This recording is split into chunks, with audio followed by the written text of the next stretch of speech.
$2000 की नोटबंदी को शुरू हुए 1 महीने से ज्यादा हो चुके हैं। लोग लगातार बैंकों में इन नोटों को जमा कर रहे हैं और बैंकों के पास भर भर कर 2000 के नोट आ रहे हैं। लेकिन क्या आपने कभी सोचा है कि सरकार 2000 के इन नोटों का क्या करेगी?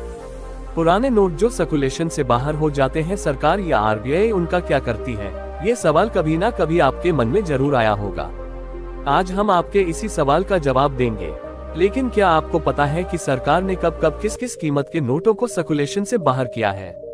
आइए जानते हैं। ये पहली बार नहीं है जब सरकार ने कोई नोट सर्कुलेशन से बाहर करने का फैसला लिया हो। भारतीय रिजर्व बैंक ने साल 1946 में 500, 1000 और 10,000 के नोटों को सर्कुलेशन से बाहर किया था। इसके बाद साल 1978 में आरबीआई ने 1000, 5000 और 10,000 के नोटों को सर्कुलेशन से बाहर किया।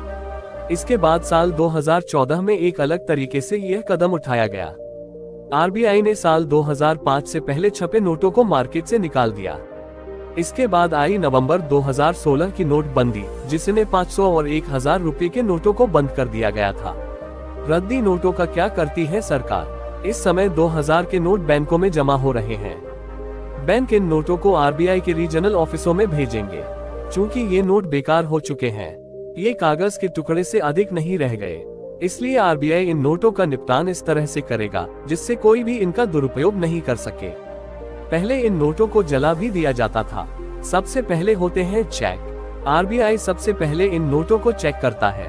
ये पता लगाया जाता है कि ये नोट असली हैं या नकली। ये काम मशीनों से होता है। ये स्पेशल मशीनें होती हैं। ये मशीनें 60,000 करेंसी नोटों को प्रति घंटे के हिसाब से चेक करती हैं।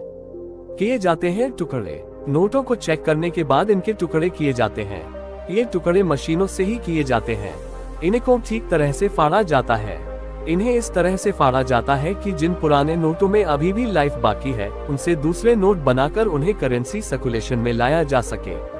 बाकी के नोटों को इस तरह ट्रीट किया जाता है कि कभी भी कोई भी इन नोटों को रिसाइकल करके नए नोट नहीं बना सके।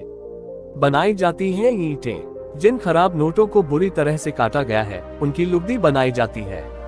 इस लुगदी से ईंटें बनाई जाती है। अगर ऐसा ना हो तो इस कचरे को फेंक दिया जाता है। इसके अलावा इसे फैक्ट्रियों में भी दिया जाता है, जहां पेपर की रिसाइकलिंग होती है।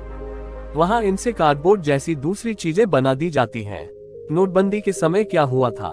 साल 2016 की नोटबंदी में आरबीआई के पास बड़ी मात्रा में 500 और 1000 के नोट आए थे।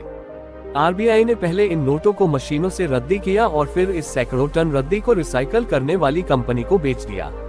आरबीआई ने नोटों की रद्दी को केरल की एक हॉर्डबोर्ड बनाने वाली कंपनी को बेच दिया था। इस कंपनी का नाम वेस्टर्न इंडिया प्लाईवुड लिमिटेड है। हॉर्डबोर्ड बनाने में लकड़ी की लुगदी के साथ नोटों की रद्दी को भी मिलाया गया था। क्या भाव बिकी नोटों की रद्दी? असल में नोटों की लुगदी काफी कड़ी होती है। इंजीनियर्स ने रिसर्च के बाद इसे रिसाइकल करने का हल ढूंढा था। आरबीआई की तिरुवनंतपुरम ब्रांच से वेस्टर्न इंडिया प्लाईवुड को 800 टन रद्दी मिली थी। इसे कंपनी ने 200 रुपये प्रति टन के हिसाब से खरीदा था।